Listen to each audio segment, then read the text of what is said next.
have a quick thing. How were you earning money back then? You know, how were you going from day to day? How were you hustling? How were you Well, surviving? Was it? yeah, never had a job, selling weed, just hustling. I was doing artwork and getting, a little bit of money there. I was just doing things I shouldn't do, hustling. Hmm. I was selling a lot of stuff to Iceland. I was getting like belt buckles, b-boy stuff, getting from Trevor Norris from Kings Road, next door to World's End. Get Utopia at his shop, getting stuff from him. Getting early Duffer stuff. And just selling stuff in boxes to Iceland and the Midlands, and selling like Hysteric Glamour, grabbing bits from Hysteric Glamour. And I was hustling clothes. I was, I was really into the overground stuff that was happening. Alex Baby rolling, all the stuff people were wearing, in the early Stussy when they were in Earlham Street in Covent Garden. So I was kind of just really hustling clothes at the time. And I was selling paintings, believe it or not, graffiti paintings. I was backdooring Lynn Franks. So the PR people, Janet Fishgrund, who was seeing Trevor, says, come in and see us. I went in there to Lynn Franks, and they had all these samples, Pepe jeans, Soviet. And I was like, do you want a painting for those? A couple of sample boxes. There you go. And I'll take all this stuff and just sell it. Go down to Camden Market, sell it to a few people, send it to my friends abroad, just hustle. That's how I made my money. Very good. Okay, so we are 1992, something like that. You've done Rage, you've been building up your contact sheet, you're in it, you've been working with, you've met Doc Scott, you're hanging out with Groove Rider in Reinforced, making your first records, owning your music. You've met Trenton Harrison, he's a manager.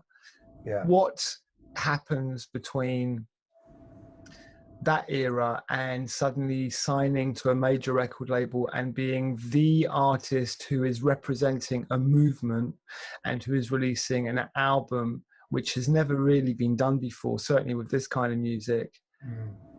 So yeah, tell us about that sort of period. Trenton, I spoke to Trenton today. We have a great relationship. I mean, he's been my man. I mean, we just spoke about George, who was still Ice-T's manager, and he said to me, I always said, where did it all go wrong? He thought, well, you were number one, you were crazy, you were just off your nut, pretty much every day, you're pretty much crazy, and you're on the American tour, and you basically told K-Rock to go fuck themselves, and we're speaking about George because obviously he was Ice-T's manager, and he was there at the meetings, and to look after me in America while Trent was in England. And I just didn't give a fuck, the way that the music was received. But going back to the point with Trenton, I'd met Trenton in Camden, and he said, he was managing, looking up to Public Enemy, De La Soul, he did all this other stuff that he'd been doing. And he said, come and see me. And I went to see him, and, played him the stuff with Diane, what I'd done, with Chemistry, and we kind of, he brokered that whole situation. After, John Knoll, who was looking after Howie. That's how I got into that whole synthetic thing. And he went, look, this could be big, and, I took him the tunes, and we went, he kind of like shopped it around, and we, he was managing me, and all of a sudden it just blew up. I'd been working with Rob Playford at Stevenage, at his mum's place, semi-detached in Stevenage, and, I did Timeless, the first record, which is 21 minutes, and put that together. And, it was like a suite for me. It was like Inner City intro, it was Timeless intro, Inner City, Pressure, Ja, 3 movements. And even at 15 minutes in, Rob was like, where are you going to go now? And he was an amazing engineer, very, very, very, very seasoned engineer with the stuff he'd been doing. Not as an artist, but as an engineer. And he was the man for the job, so to speak. And I think that conceptually, I was wide open. I had all these great ideas. And I gave Trenton Timeless. And he listened to it and said, this is going to blow. We need to get this.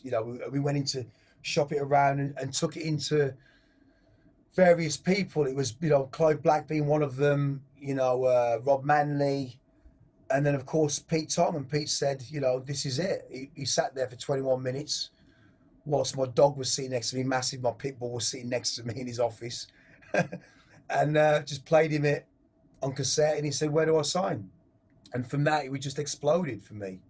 And it was almost like that kind of the cover boy of D&B and the movement that I didn't give a fuck. I just wanted this music to be on another level because it was like no one really respected the music. It was like that kind of, you know, the uncle under the stairs that no one gave a fuck about, and it was kicking doors in. You know, the underground was firing on all cylinders. There's so much music getting made that everyone started kind of gravitating towards. If Timeless, you know, Timeless just got signed, so everyone's going to get signed. You know, a year later, you know, Ronnie got signed to you, Adam F got signed, Alex Reese got signed, RNS, you know, Lemon got signed.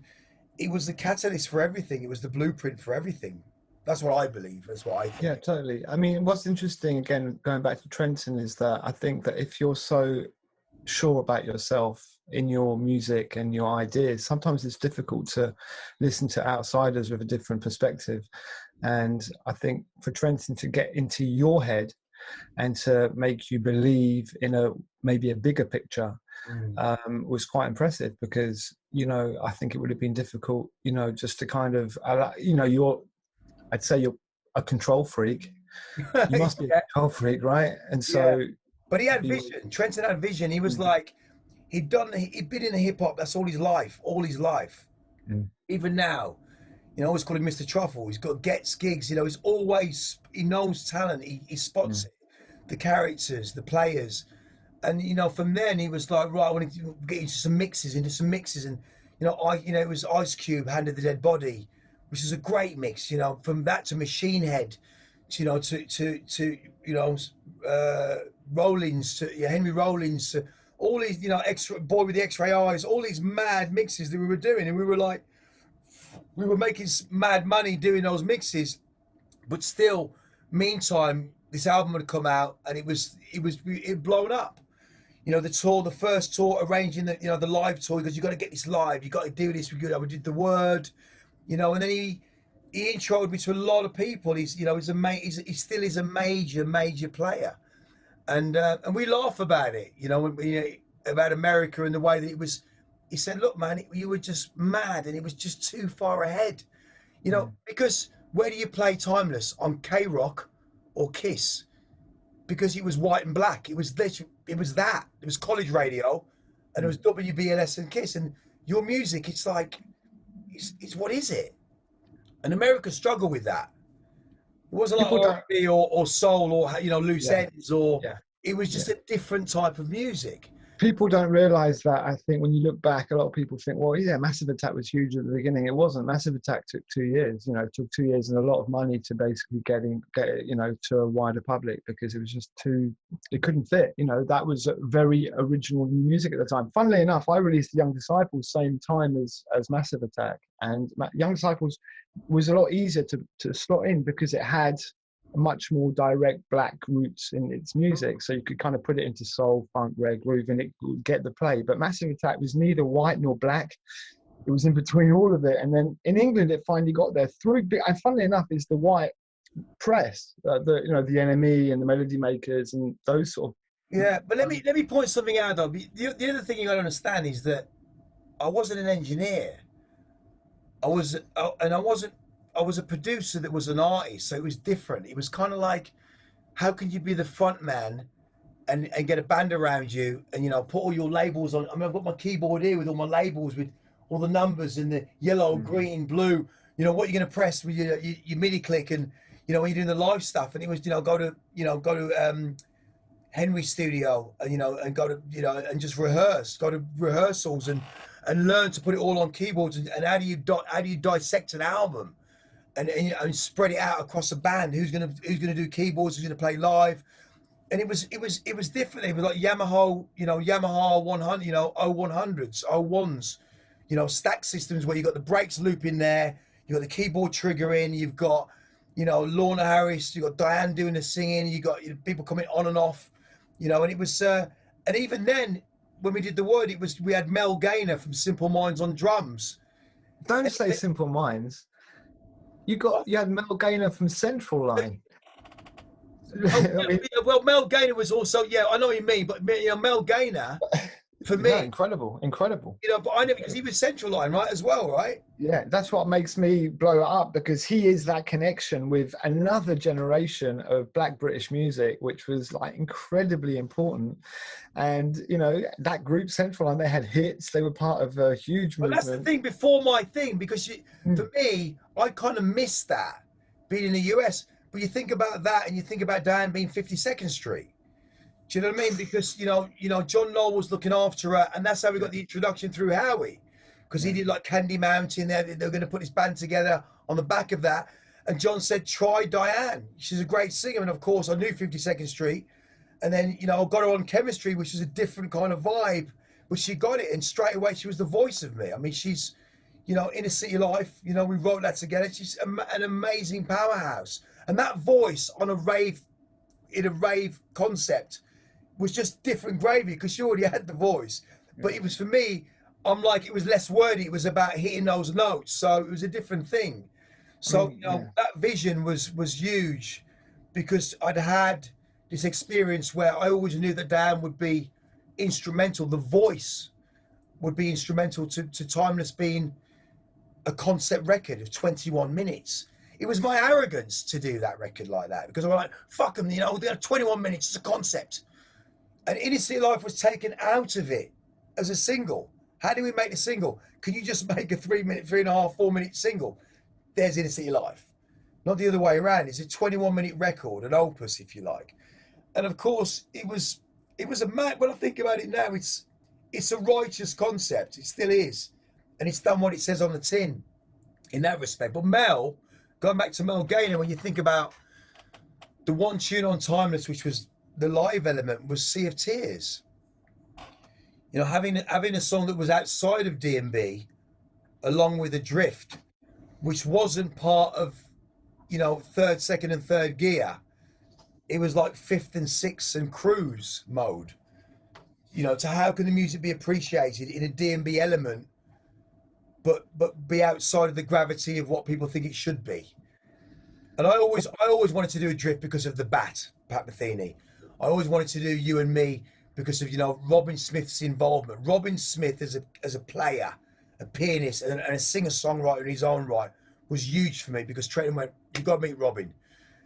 5-star albums he'd done. He'd written that. He'd done all the stuff with Earth, Wind and Fire, Gladys Knight, and he was seeing an era change, like Mel saw an era change. Mel had a studio in St Anne's Court, and that's how we got the studio. We went from Rob's semi-detached mum's house to St Anne's Court for the second album, for Saturn's Return, because Mel had the studio, was struggling, and we took over that studio. And in the same way with Robin, he was songwriting, but the music was changing. You had all this kind of churned out, this kind of Scott Aiken, Waterman music, and they were like great songwriters, and they were a dying breed. So there was this new way of kind of latching onto them and using his skills to be able to play this. I want this classical intro for You and Me that you can't laugh at our music anymore. It's stronger than that. Do you know what I mean? And that was really important for me to use not only the players, but the technical information, the MIDI information from recording the MIDI and taking that MIDI and putting it into my world of how can we make this play through vintage keys and Oberheim, and really switch it up electronically, which we learned from, Underground Resistance, if you like. I mean, I think for me, when I first heard Inner City Life, you came into my office with it and you played it. You'd already signed it away. I already signed it. Yeah, it was already signed. You gave it to me as an acetate. You came in. You said, "This is for you, Giles," because our office was next door to FFRR. How much did you sign, by the way? Can I ask that question? How much was the deal? Yeah, I think it was 60 grand, and it was a 2-album firm deal. Trenton again was the Don. He went, "This album so over their heads that it's going to take them a year, 2 years to get their heads around it." Clive Black shook my hand and said it's a deal. And I think it was like a Thursday afternoon, and we got a phone call from Peterson in the morning. I'd already played it to Pete a week earlier, and Trenton said, "I just spoke to Pete." It was about 10 o'clock at night, so I just spoke to Pete. "Do You got to meet him you got to meet him at Maria's Cafe in England's Lane at 9 o'clock the next morning. He wants to expand the deal, and he was 2 albums firm. So Clive Black was about to lose the album after a handshake, and lo and behold, we got David Glick involved straight away. And in the afternoon, when we'd signed, and I had to make that phone call to Clive Black, and he was like, "How dare you? We made a deal. Well, you shake people's hands all day, mate. You know, it was one album, but you didn't want to do too firm." And we always talk about that story. But yeah, I mean, it was back then for that to happen. Trenton knew that unless we do it like that, I was always going to have that difficult second album, right? It was always going to be, I became a parody or blew up so much, and I didn't want to make Timeless 2. I'm sorry, because I was always hedonistic, crazy, call it what you will, call it Miles-esque. I was always hating on the record companies in such a way. It was almost inherent where you always thought that that's what's supposed to happen.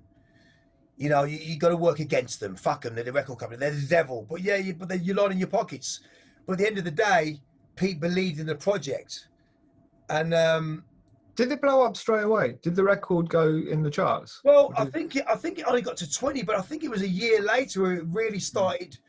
It really started making damage. I think we missed. I think it was I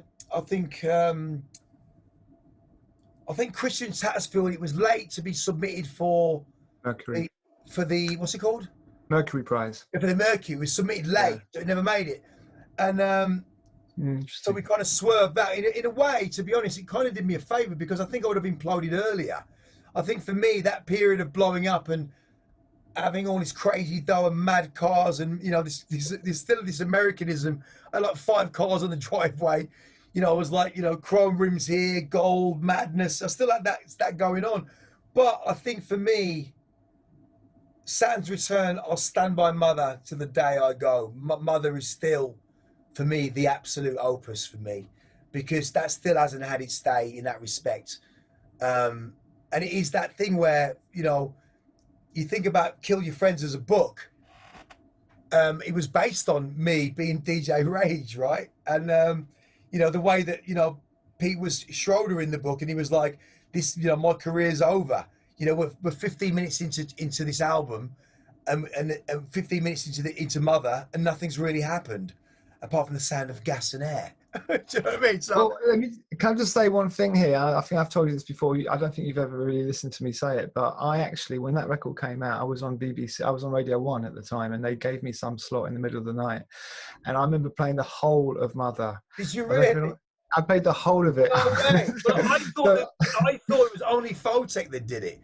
Photek did it on his Essential, but you did that. Wow. I played it on the week of release. So that was like, I played it on the whole thing. And I remember thinking, oh my God, because there were some quiet bits in it as well, aren't there? Well, and yeah. there's an emergency power supply that if the music goes too low at Radio 1 for too long, this kind of emergency music comes on. So I was like pushing it up in the studio so that as much noise out in case the emergency sound didn't come out. Well, thank you for that. But I mean, yeah, man. You know, for me, Timeless is a coming of age album, and you're right, it was a delayed response. But I also think about it like what b-boyism does, or something that's really creative, that album becomes the catalyst, but it's kind of like it doesn't equate the outcome, and everything else rides on the back of it. You know, and everybody got signed on the back of that album, man. You know, it really paved the way. I don't know. You just ask a question. Yeah, no. Well, let's just talk a bit about the album, because we were talking about Mel Gaynor on drums, and I think that with all these, one thing that I find whenever I'm talking to anybody coming out of dance music, whether it's Carl Cox or Groove Rider or Pete Tong or Andrew Weatherall or whatever, jazz funk has a huge place in their musical DNA. And so when I listened to this record, I think when you played it to me in the studio at Talking Loud, and you know, I heard In the City Life for the first time, I heard drum and bass somewhere in there, but I heard jazz funk. I heard freeze, southern freeze. I heard a kind of an atmosphere You're that's, spot on there. I mean, what's that? you're spot on there. I mean, atmosphere and freeze have always been, you know, Maze has always been my favourite tunes, along with SOS Band. And if you think about from Chris Biscuit to Dark Rider to Angel to the Terminator EP into Timeless, those influences, even more so on Timeless, were there because they were huge the way that they were for me. Um, and I think it was I can hear it, but in a way that is almost ushered into it in a way that I wanted that wild style of, you know, it's there, but you don't know exactly how is it there, but I can't. I'm not hearing it as a sample that I heard in Dark Rider or Chris Biscuit. It was just a sample that popped up. It wasn't there like that. The only thing that was really sampled in a way that was obvious was Maze, because Twilight was a huge tune. I mean, All Dayers for me, Powerhouse, Rock City, you know, going to Sheffield, you know, Smack 19, you know, Assassinators, you know, Rock City Crew, us, the B-Boys, were huge. Is that the I record found, right there? I found this record. I want to play it to you. Can you see it? Yeah, what is it?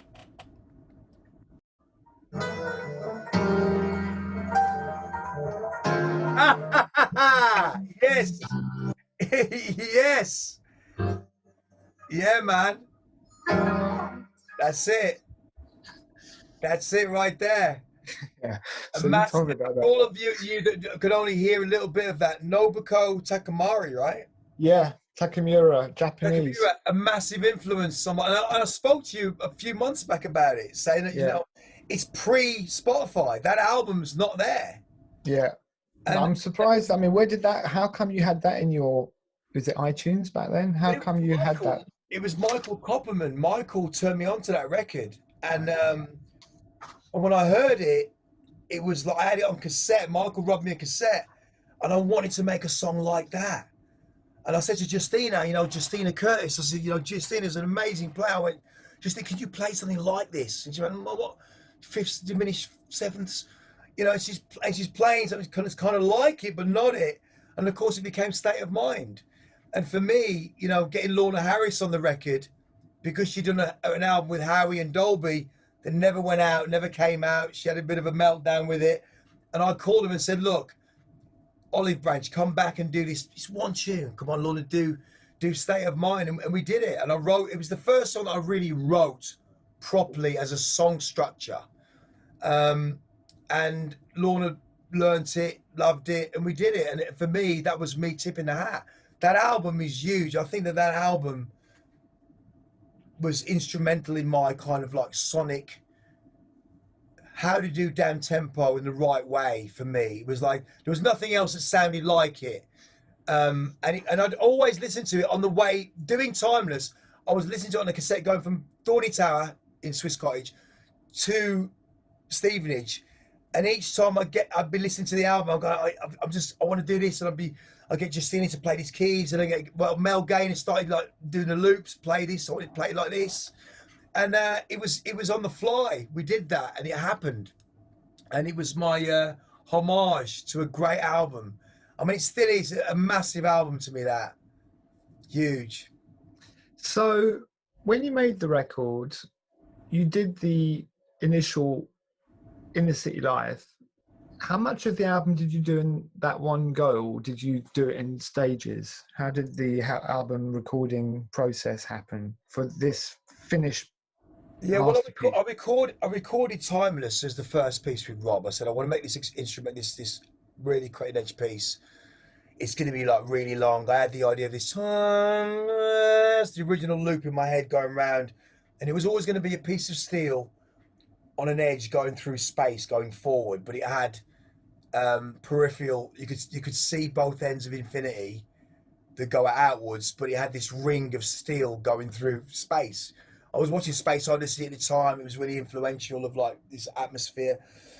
And the idea of slowing down time, which is why, you know, me and Dan were like dealing with this whole thing of singing really slowly with why Timeless is so strung out. and then writing Inner City, doing the lines for Inner City and laying it down to go into that movement. And then we shopped it around. And then, of course, when the deal was done, I'd already had Angel done. I already had You and Me because they were on synthetic. I already had This Is a Bad, which is in the guise of the 1-in-1 series that Playford did, but it was called Fury then. If you listen to Fury, the back end of Fury is This Is a Bad, just re-established. And of course, Still Life was on the back of wanting to make something like Bug in the Bass Bin that Carl Craig did. And Fabio was really the influence for that because he was playing Bug in the Bass Bin at 45. And I was like, what is it? Fabio would always play this tune. And we were like, what? And we were like, it's not you, it's not you, it's not Nookie, it's not Absolute, it's not Dot. Who is it? And he would never tell, for years he never told us. And he, you know, it came out. 45 minus 8 on the pitch. Yeah, and it was. So it's a 33, but he played at 45 minus 8. Yeah. And it was huge. And for me, it was having that influence of Still Life. And I'd say, Diego, you got to hear this tune and Bug in the Bass Bin, it's playing fast. And you know, why make it slow? Like, no, I want to do it like this with this, you know, this kind of drums and this percussion. So Diego and me just jammed that out. And so that was a major influence. And I think that everything else, Adrift, was really the tune that was about my addiction at the time and wanting Cleveland to do something really beautiful. And that was really important to me, the way that Cleveland adapted to my madness, because he phoned me about 6 years ago and said, you were right, you know. This is what he went, the way you went about it, with the way that you wanted me to, because we almost fell out. It was like, you know, I want to scout, I want to do this. No, I don't want you to scout, I want you to do this. This is how I want it to be. You know what I mean? The control freak in me, that kind of Kubrickism, if you like, it's got to be this way. And Justina, the way that she had these keyboards that had these amazing presets, and I would, you know, sample it back to that, and she would play the original chords, and we'd lay into it, and just lay this whole thing on about being serene, and this place where it's very still. It just moves off in the center with the vocal when it starts, and then comes back to the shoreline. So really, that Adrift and Sea of Tears are the concepts, along with Timeless, that really, for me, that is what I do. That's what I do. That's my day job. It has to be. If you don't have those tunes on there, it's just another D&B album, Excursion, and it's not that. And you think about Sensual. I mean, that's Dire Straits. I love my MTV. That was the biggest influence for me, because I used to hear it when I was a kid, and it's just, I love my MTV, and it just stayed there. And I want to loop. It just stays there. Sensual, it just stays there. And me and Dan, it was Justina Curtis pointed it out that me and Dan had a fallout in the car because I wanted to sing something one way. We had a big fallout, and she was supposed to do it, and it ended up me and Justina doing the kind of ad-lib vocals for it. But it worked. It worked, and it was, for me, that was. And it was also a time technically where me and Rob were really pushing the boundaries with a thing called mesophiles, where you could take audio in Logic and dissect it as audio, as opposed to, you know, key loops with breaks. And that was really a breakthrough, because when you listen to it, that and Chemistry, which is another tune that was reworked for the album, if you listen to Sensual and you could take away everything from it and just have the breaks, it just moves and it just keeps changing. And it keeps dropping out the hats, drops out the kick, drops, and we just moved it along. So it was, for me, even more so with Chemistry, the way that it was eclectic, but it had complete control on the way that the breaks would move. It would just move. And for me, it was a little bit like the analogy I showed Rob was, there were these little screens you could get with loads of nails inside, and you could push your hand into them, and they give you a contour of your hand. And I went, it's got to be like that. I want the breaks to be completely in their own liquid, if you like.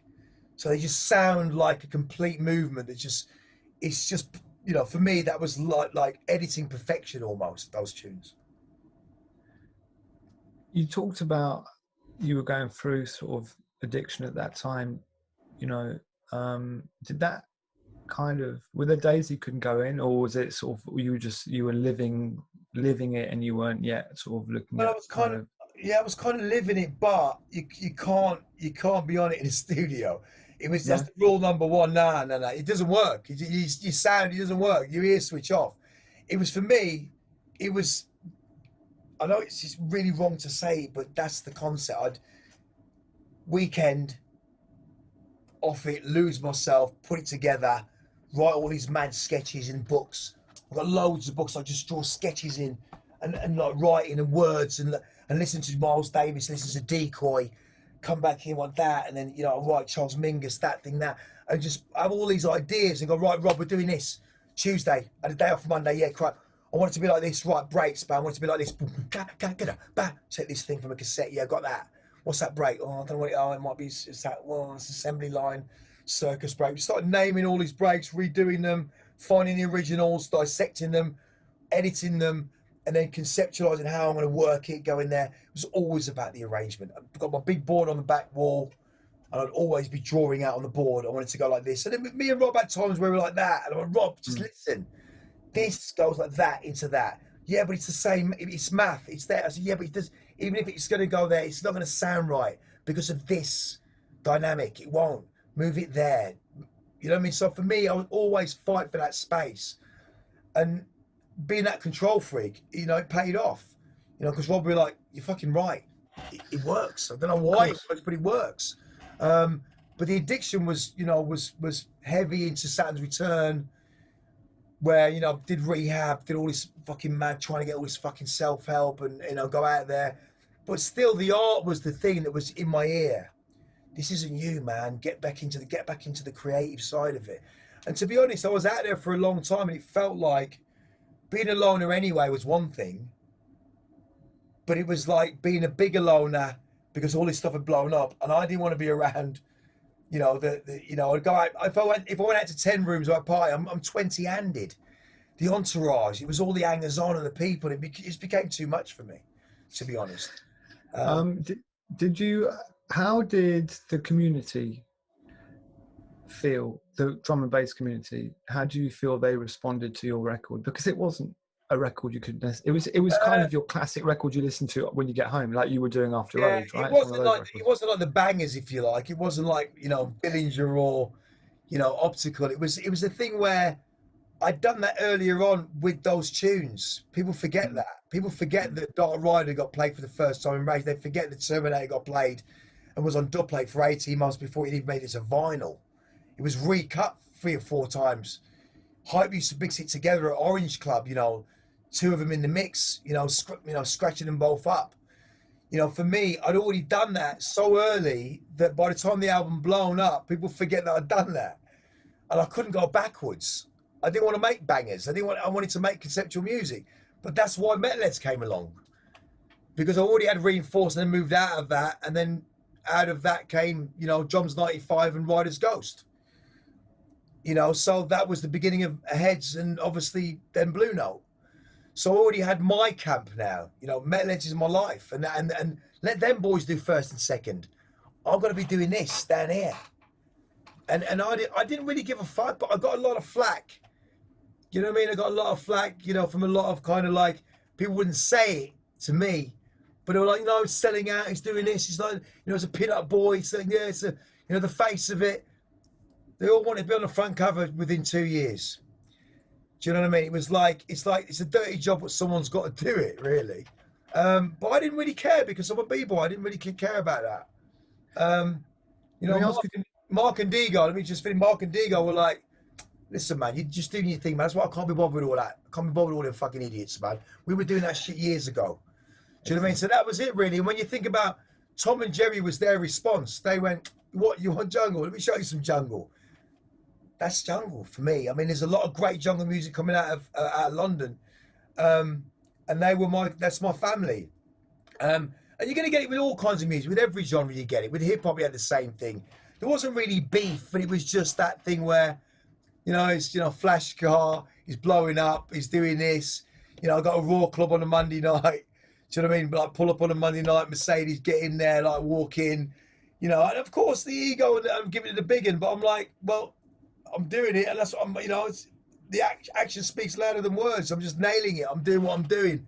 And, but I think, to be honest, I had a good I think I kind of won a lot of people over because it was like, hang on a minute, this is actually blowing up, and the label and the club, and it was just going.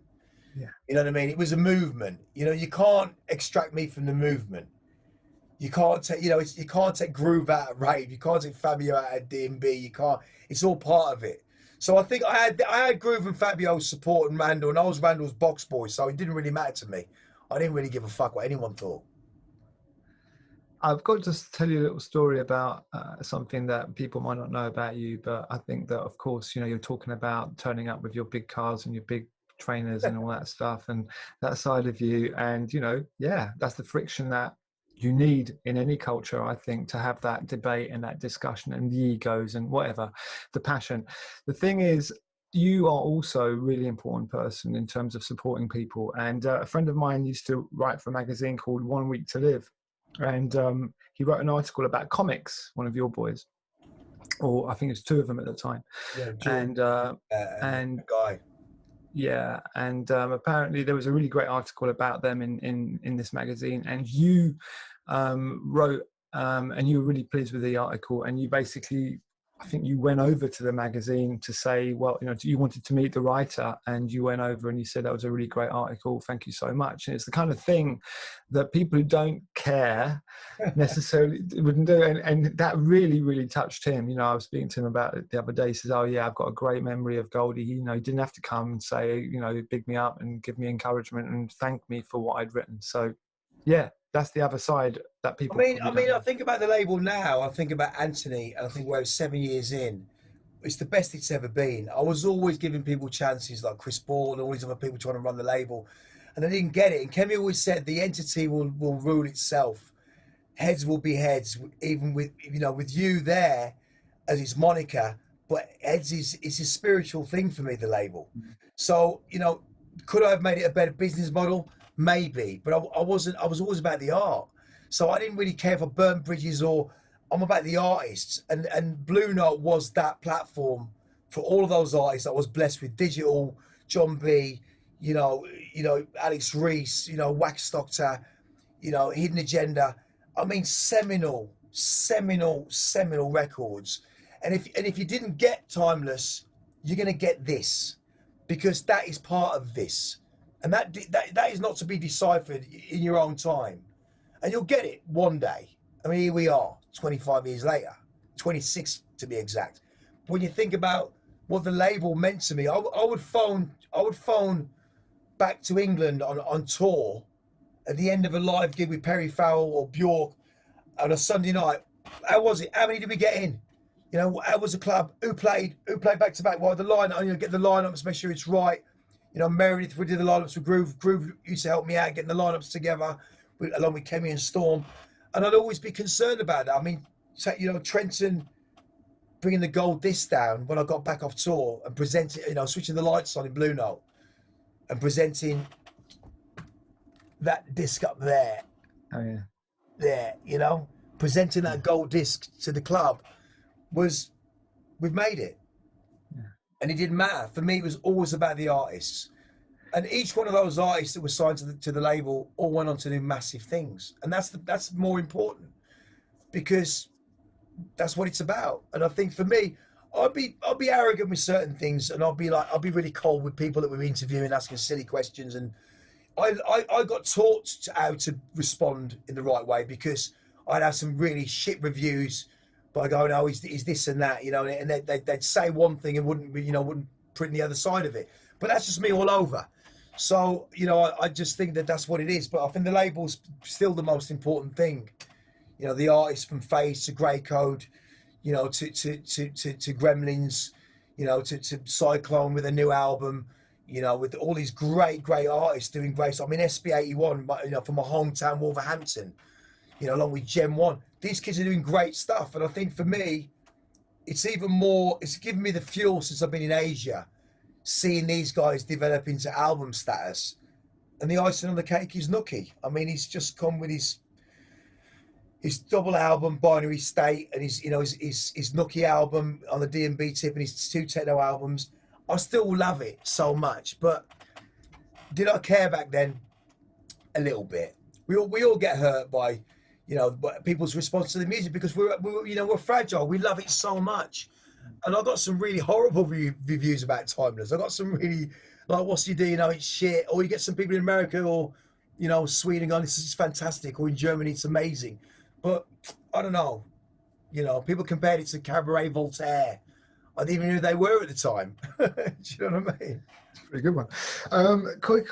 Okay, back to the Timeless. I want to ask you, which of all the remixes that were done was the one that you sort of would still play out today, that still resonates, that you think is kind of From the old mixes or the new mixes?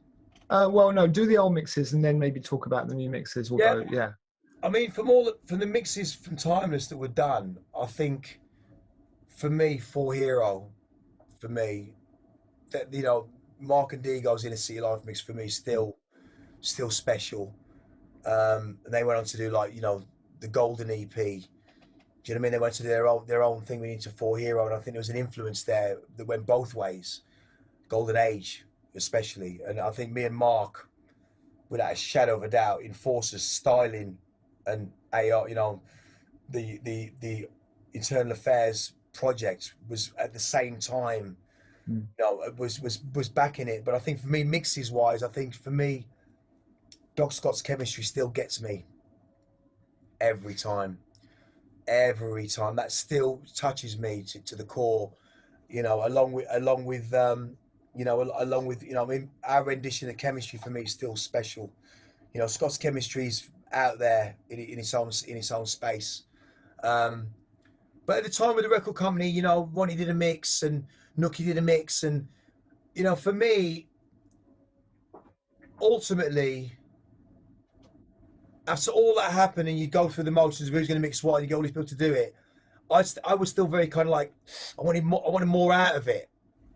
And weirdly enough, whether we're going to end it on this, I'm not sure, but after losing everything, divorce, crazy, you know, second album wasn't received that well, doing my penultimate work with Mother, you know, being in a big house in Hertfordshire, 5 cars on the driveway at 6 a.m, feeling sorry for yourself. You know, you're looking at the end of an empty bottle, and I spoke to you and you sent me, have you heard this, G? And it was Jaleesa Anderson doing Inner City Life on Matthias Voigt's rework album, the remasters, whatever it's called. I think it's called Rejazz. That to me was the most powerful thing that ever happened, because that got me back to sobriety. It kind of pulled me back a little bit to think, shit, you know, the influence of that track. And he was like, shit, why couldn't I have got this earlier? You know what I mean? He was like, wow. But I guess, you know, you need albums to settle. But the thing is, I called Matthias and he gave me Jaleesa, and I called him in New Orleans. And in my arrogant ignorance, I said to her, hello, is Jaleesa there? And she went, Goldie, what's up? And I'm like, have we met? And she went, yeah, I kind of signed up for Timeless, but Diane beat me to it. And it was like, wow. I'm like, I'm so sorry. I completely forgot we'd actually spoke. And she was shortlisted for it, and Diane got it. And the thing was that, weirdly enough, that, you know, when Diane passed, so the second day I went down there to see her at the hospice, I said to Diane, I've got this beautiful version of our record to play to you. And I put the iPad on the bed and played it to her, and we both sat there and cried. It was beautiful. And it was one of those moments, it was like, it was special. I'll never forget that, you know, for the rest of my life. And I'll never forget it for the rest of my life. And then I went to go back the next day, and her daughter called me and said that she's passed. And that was it. And she said, don't come down, all the family's coming down. I turned around at M25. I pulled over on a lay-by, and I put the record on, the original, and I played that mix. And I think I sat in that car losing my shit for about an hour and then drove back home. But yeah, that was a very special moment. So that really, for me, the Rejazz version that wasn't on the album was the ultimate version, really. Well, Goldie, I have to say it's been great chatting to you today. It's been amazing. You know, I want to end it on the fact that I'm really glad with the remix album, you know, the album, the remasters, and, you know, end of January, around that time, you know, I've got some beautiful reworks, you know, with Sensual, State of Mind, with Searchlight, who, you know, is Zero T and Beta 2 in there, Searchlight guys. and Grey Code did an amazing job, and One Mind have done their version, and all the remasters are beautiful. I mean, the only thing we didn't push it too much. We didn't go crazy with smashing it to bits. The pre-masters are on DAT, they're on tape. We just enhanced it, and I think a lot of hopefully there'll be some new people that listen to that, and a lot of the old people will go, that's it's beautiful. And I mean, Sea of Tears sounds beautiful. It's got that little bit more that I always wanted it to have. But thank you, Giles. It's been emotional.